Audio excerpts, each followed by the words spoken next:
दुनिया में यको तन्हा ईरान, एक अकेला ईरान।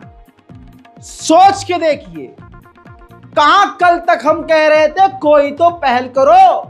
अरे कोई है मुसलमान देशों में जो थोड़ा हिम्मत करे, इजराइल आंखों में आंखें डालकर कुछ बोल सके, अरे कुछ कर सके? वो अकेला ईरान है। तमाम बेगैरत मुस्लिम देश खामोश और अकेला ईरान। आपको पता है ना, ईरान हमले की तैयारी कर रहा है और कभी भी कोई भी खबर आ सकती है। ऐसे में कोई हिम्मत वाला ऐसा नहीं है जो ईरान से ये कहे कि चलो आगे बढ़ो, हम तुम्हारे साथ। यही वजह है कि ईरान कभी भी डायरेक्ट अटैक नहीं करता है। माथे पे कुछ लिखा थोड़ी ना है ईरान के कि अकेला ही जंग में कूद जाए। उधर जबकि दिख रहा है कि हमारे नहीं हमसे गद्दारी कर रहे हैं। फॉर एग्जाम्पल, जॉर्डन का किंग, ये जो है, ध्यान से देख लीजिए इसको, ये राजी हो गया है।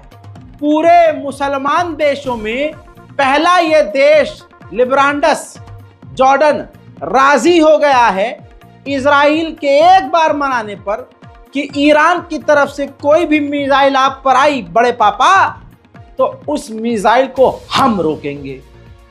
जॉर्डन तैयार हो गया है। वजह हुस्न, अय्याशी, जिस्म। इसकी बीवी के बारे में आपको बता दूं, दिखाऊंगा नहीं, खुद वो तो गूगल कर लीजिएगा, रिपोर्ट काफी लंबी है। बिस्तर में इसके साथ जो औरत है यहूदी है। जॉर्डन के अंदर ज्यादातर घरों में, मिनिस्टरों के घरों में आपको यहूदी महिलाएं मिलेंगी। तो अपने सालों के लिए ये साला उतरेगा नहीं मदद करने के लिए, बिल्कुल, मतलब बिस्तर में बीवी परेशान नहीं करेगी। आगे बढ़ते हैं। आप समझिए, सिर्फ जॉर्डन नहीं, अमेरिका, इजराइल ने कई सारे अरब देशों को मना लिया है कि ईरान जब अटैक करेगा तो आप मिलकर हमें बचाइएगा। अलायंस बना लिया है जिसमें जॉर्डन, यूएई भी हो सकता है, और नाम नहीं लिया है चालाक इजराइल ने। कहा है कुछ अरब देश राजी हैं। आ गया ना फिर से अरब देश।